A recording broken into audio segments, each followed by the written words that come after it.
शालू यादव जी, मैनपुरी से। गुरुदेव भगवान, आपके चरणों में कोटि कोटि प्रणाम। गुरुदेव भगवान, मैं शरीर के माता पिता की आज्ञा अनुसार गृहस्थ जीवन में पैर रखने जा रही हूँ। महाराज जी, मेरा मार्गदर्शन करें कि मैं आगे उस घर में कैसे भक्ति भाव को बढ़ाते हुए श्री जी की सेवा करते हुए। पहले तो उस घर के माहौल को तो समझिए जा करके, फिर बाद में प्रश्न करना आके। जिस घर में आप जा रहे हैं पहले उस घर में जाइए और वहाँ घर का माहौल देखिए, फिर आके प्रश्न करो कि ऐसे माहौल में कैसे भक्ति करें। कैसा माहौल है, भक्तिमय माहौल है या भक्ति विरोधी माहौल है? भक्ति मार्ग का ही माहौल है हमारे से। हाँ, तो उसमें फिर क्या, भगवान की बड़ी कृपा है। यदि सास ससुर पति परिवार के जन भक्ति का विरोध नहीं करते तो मानो भगवान की विशेष कृपा है। क्योंकि कलयुग में प्राय ऐसे परिवार वाले मिलना, घर वाले मिलना बड़ा मुश्किल है। अब भक्ति का स्वरूप सिंहासन में रखे हुए केवल ठाकुर जी को ही ना समझे, अपने सास ससुर में भी भगवान का ही भाव रखे, पति में भगवान का भाव रखे। परिवार को सुख देने से हमारी भगवत भक्ति पुष्ट होती है। अब आप नई अवस्था है, सुबह से पूजा में बैठ गए, वयोवृद्ध परिवार के जन, उनको चाय चाहिए, नाश्ता चाहिए, सेवा चाहिए, तो ऐसी भक्ति प्रवृत्ति मार्ग में नहीं करनी चाहिए। प्रवृत्ति मार्ग में है कि सबको पहले, अगर जल्दी जल्दी सुबह जल्दी काम, तो ठाकुर जी को शयन करने दो, पहले उनकी सबकी सेवा करो। फुर्सत मिली, अब ठाकुर जी को उठाया, भोग लगाया, जो भी आरती पूजा पाठ भजन किया, पहले प्रगट ठाकुर जी की सेवा है। सास ससुर पति, अब पति को नौकरी में जाना है या हल जोतने जाना है, जो भी व्यापार में जाना है, तो हमें पहले उसकी व्यवस्था करनी है और भगवद अर्पित करके उसको प्रसाद पवाना, फिर जाना। अब हमें ये नहीं कि सुबह से नहा धो करके बैठ गई और घर वाले सब देख रहे हैं कि अब बहू सेवा कब करेगी, कब करेगी, वो बहू डांट रहे कि हमारा तो भजन का समय। ये निवृत्ति मार्ग के पथिकों का संयम होता है। गृहस्थी मार्ग में सबको भगवान समझकर उनकी सेवा करने के बाद जो हमारा समय बचता है उसे हम एकांत में भजन में लगाते हैं। टीवी देखने में, इधर उधर की बातों में नहीं लगाते, वो भजन। और जब सेवा कर रहे हैं तो सब में भगवत भाव है, राधा राधा जप रहे हैं, तो वो भी तो भजन हो रहा है। सास ससुर का अपमान जो करते हैं, पति की अवहेलना करते हैं, तो वो कंठी बांधे, तिलक बांधे, उससे कुछ फर्क नहीं पड़ने वाला। सब में भगवान है, उनकी भावना से। अपने माता पिता का जैसा प्यार तुम्हें मिला है, ऐसा प्यार तुम अपने ससुर को दो, अपने सास को दो। वही वात्सल्य समुद्र भगवान सबके अंदर है। पर आजकल नए बच्चे, तो मान लो आप भक्त हो तो प्रश्न किए हो, नहीं तो उनका पहला प्रश्न रहता है कि एक है हमारे परिचय के, तो जब ब्याह की बात हुई तो उन्होंने कहा अपने पति से, जो पति बनने वाला लड़का था, कि हमारे सामने तुम्हारे मम्मी पापा नहीं आएंगे, हमारे रूम में नहीं आएंगे, हम उनको चाय बना के नहीं देंगे, भोजन बना के नहीं देंगे, ये शर्त हो तो हमसे ब्याह करो, मैं मत करो। वो आके यहाँ रोए तो हमका मत करो भाई। तो बोले क्या करे, पहले ही उसकी शर्त आ गई है कि ऐसा। वो पूरे हिले परिवार थे, पूरे वो सब 16 चांदी पहराए आए थे, तब उसका वहाँ से फरमान आया कि हमारा ऐसा ऐसा। अब बोले वो भी तो बच्ची है, कमरे में नहीं आएंगे हमारे, और कुछ दिन बाद कह देगी पूरे घर में इनकी सूरत नहीं दिखाई देनी चाहिए जब ब्याह हो जाएगा। क्योंकि आजकल बच्चे कौन सेवा करना चाहते हैं। तो ये तो बड़े भाग्य कि आप जैसी उनको बहू मिली है और आप बहुत आदर पूर्वक सबकी सेवा करें, तभी गुरु की और इष्ट की प्रसन्नता होगी। ऐसे भाव से। और नाम जप चलते ना, नाम जप करने में कोई ज़रूरी थोड़ी कि माला लेके और फिर बैठ के नहीं, अपना रसोई बना रहे, पद गान कर रहे, नाम गुनगुना रहे, पोछा लगा रहे, सेवा कर रहे, नाम जप कर। वयोवृद्ध हैं वो कपड़े धो, अरे रुक जाइए, आप जाइए, हम तो सब में प्रभु की भावना करें। वो कपड़ा धोना तुम्हारा बहुत बड़ा भजन हो जाएगा। पर ऐसे भाव बहुत कम होते हैं, बहुत कम होते हैं। बूढ़े हो जाते हैं माता पिता तो उनको रोटी तभी मिलेगी जब लड़कवा खिलाएंगे दरवाजे में बैठे। अगर वो नहीं खिलाएंगे तो उनको चाय नहीं मिलेगा, भोजन नहीं मिलेगा। ऐसा मिले हैं वृद्ध लोग, बताया है कि वो तो हलवा और दूध पी करके जा रहे हैं और हम देख रहे हैं हमारे सामने चाय भी नहीं आ रही, और उन्हीं का सबका आया हुआ है। और बोले तो निकलते निकलते उनको डांट दे, चुप, तुम्हें क्या, हम जा रहे हैं, आप ही समय काम है, यहीं तो बैठे रहना, तुम्हें डांट। एक वृद्ध ने बताया कि चाय हमारे सामने बन करके आ गई, अब हमें वो शौच स्नान जाना है, पर उनके पति पीते तो उसी समय आ गए कि पीना है पियो, नहीं तो ठंडी है तो फेंक दो। उनके पति भोजन पाक जा, वही भोजन रख दिया, 11 बजे उनका भोजन पाने का समय, वयोवृद्ध। अब वो 8 बजे पाके जा रहे ड्यूटी में, अब वो 11 बजे, उनके दांत नहीं है, 11 बजे तक उस रोटी की हालत क्या हुई, दोबारा पूछने नहीं आएंगे, वो रख गए। और सारी प्रॉपर्टी उन्होंने उनके नाम कर दिया जो रख गए। अब उनके पास कुछ है नहीं, अब वो जो दें सो खाओ। तो नमकीन रखते थे, उसी चबा के पानी पी लेते, क्योंकि रोटी खाने लायक नहीं, दांत ही नहीं। ऐसे हो रहे थे वैसे, बस फिर रो रो के बताया था कि ऐसा ऐसा ऐसा। ऐसे भगवान थोड़ी मिलते हैं। हाँ, उनको भगवत स्वरूप मान, जैसे हम भगवान को भोग लगाते हैं, पता है हमारे पूज्य जनों के दांत नहीं, तो दाल में मीस के उसे फिट करके फिर उनको दो, गरम गरम उनको पवाओ। उनके अंदर भगवान सबके अंदर है। अहम वैश्वानरो भूता प्राणी नाम देह माश्रिता। भगवान कहते हैं सबके अंदर मैं वैश्वानर अग्नि रूप से भोजन पचाता हूँ। तो भोजन किसको जा रहा है? भगवान को ही तो जा रहा है। वो आशीर्वाद देंगे, अच्छा रहेगा।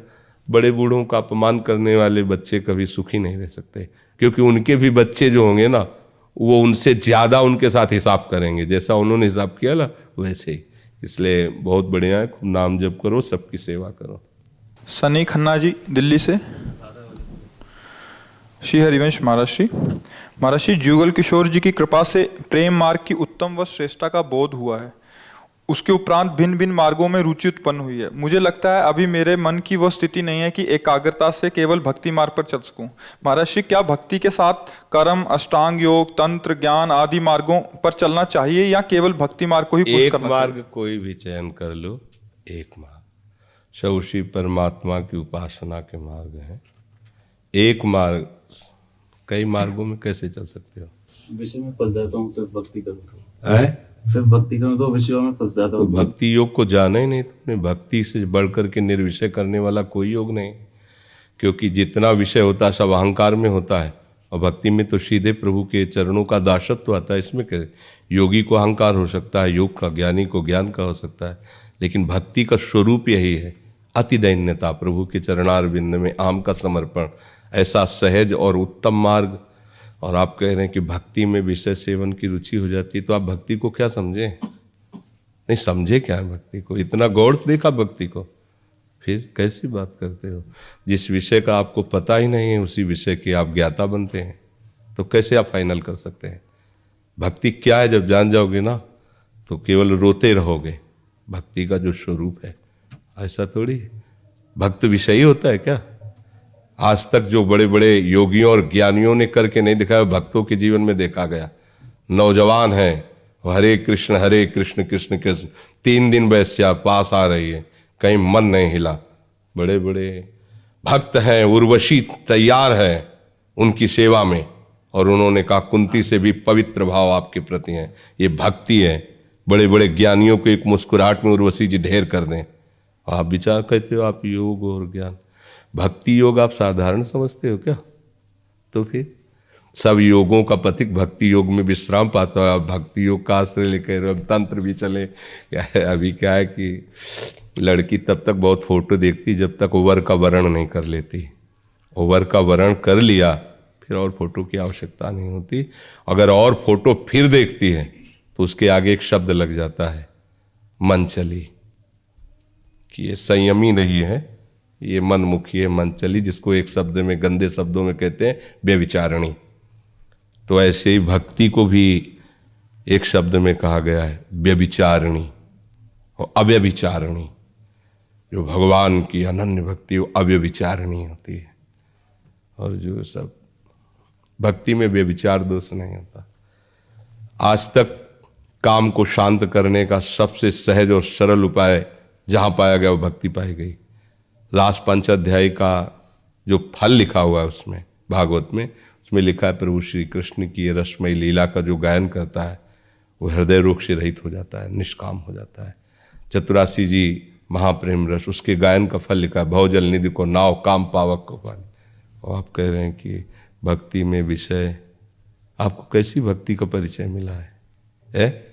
भक्ति में कैसी बात करते हो? भक्ति का अंकुरण जहाँ हुआ, नहीं खान पान ते भावे है, नहीं उस कोमल वसन सुहावे है, सब विषय लगे ते खारा है, हर यासिक का मग्न आ रहा है। कैसी आप भक्ति का क्या परिचय प्राय? नारायण हरि भक्ति में ये पांचों न सुहात, विषय भोग निद्रा हंसी जगत प्रीति बहु बात। आप क्या भक्ति को क्या समझाया आपने? समझिए, पूरा जीवन निकल जाएगा फिर भी फाइनल नहीं समझ पाओगे। भगवान की कृपा से ही।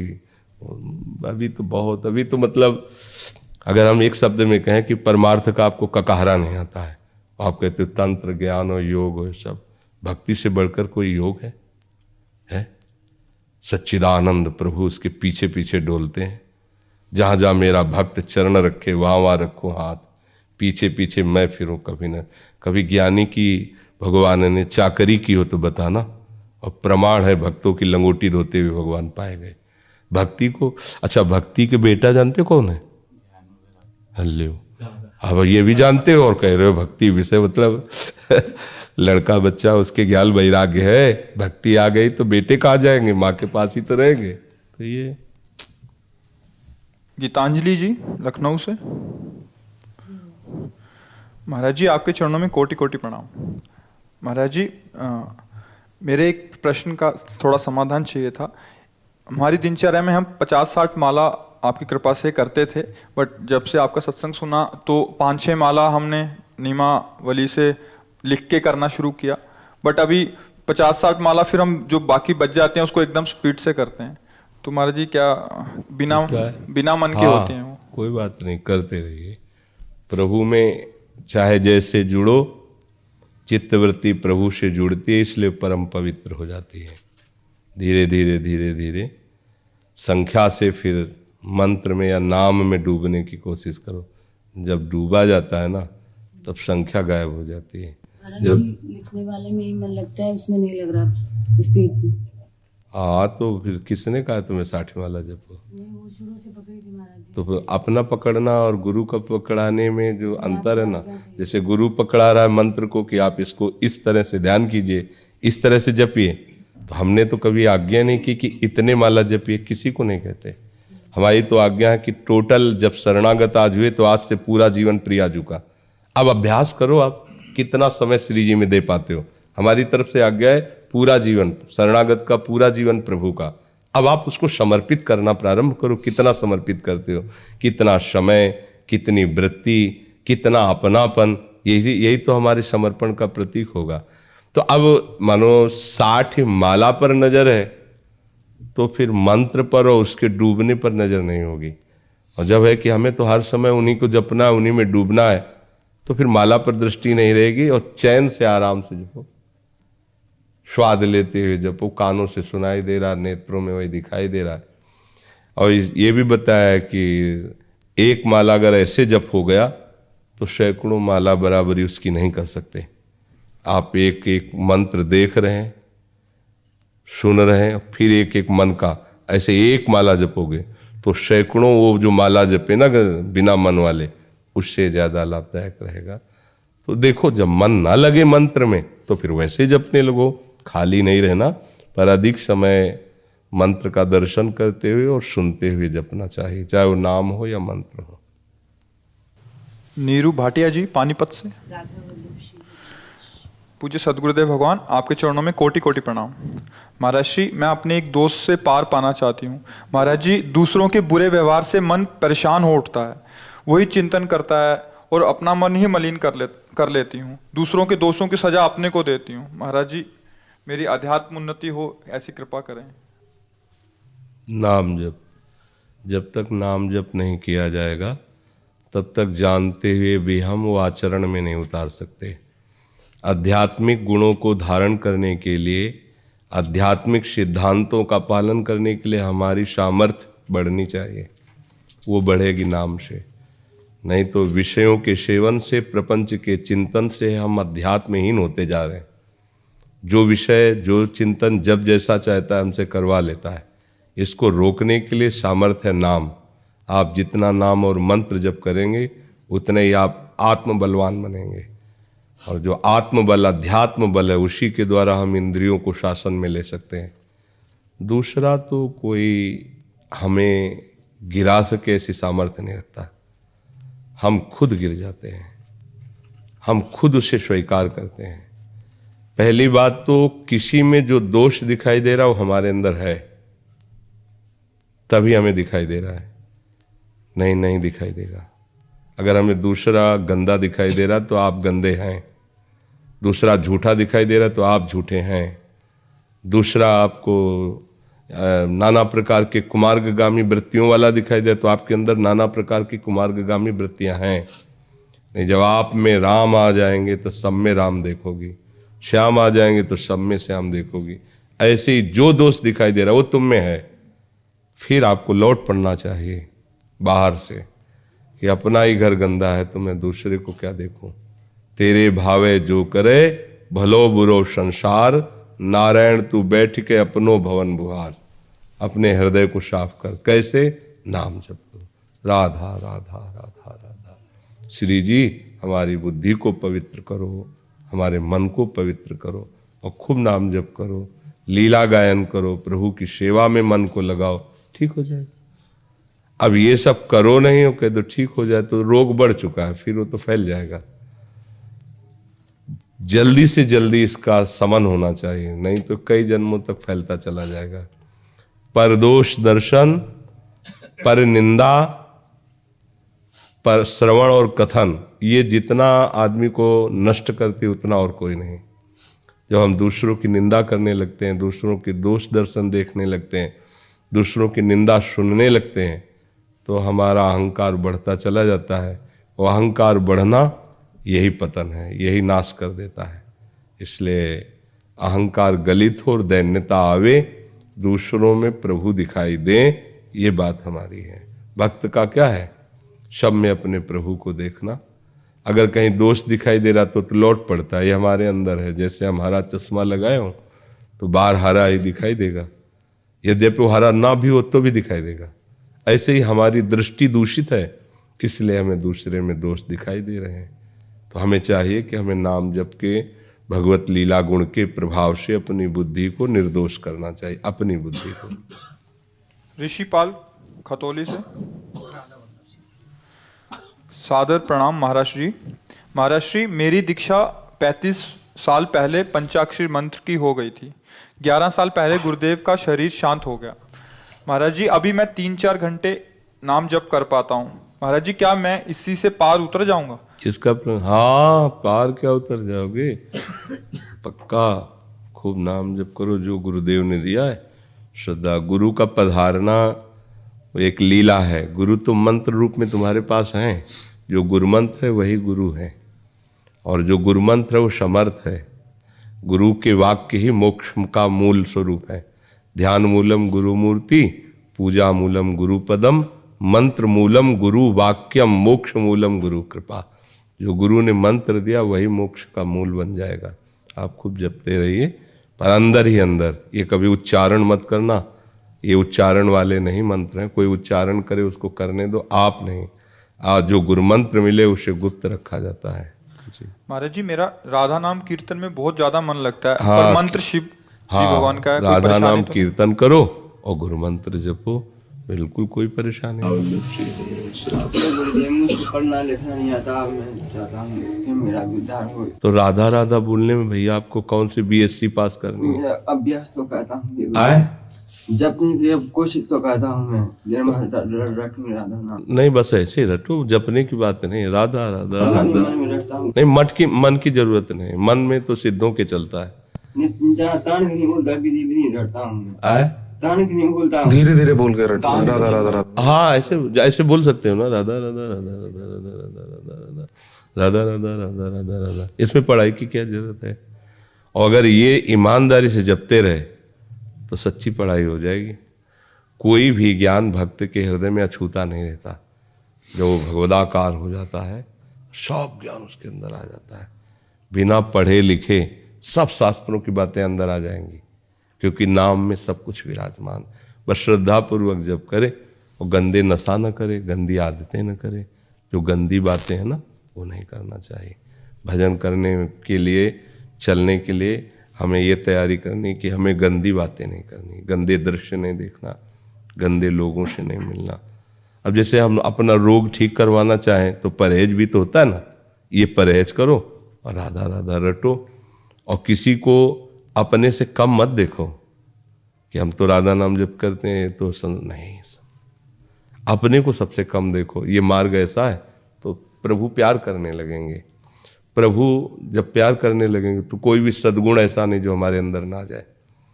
और अहंकार करेंगे तो आए हुए सद्गुण भी अंतर ध्यान हो जाएंगे। ठीक है।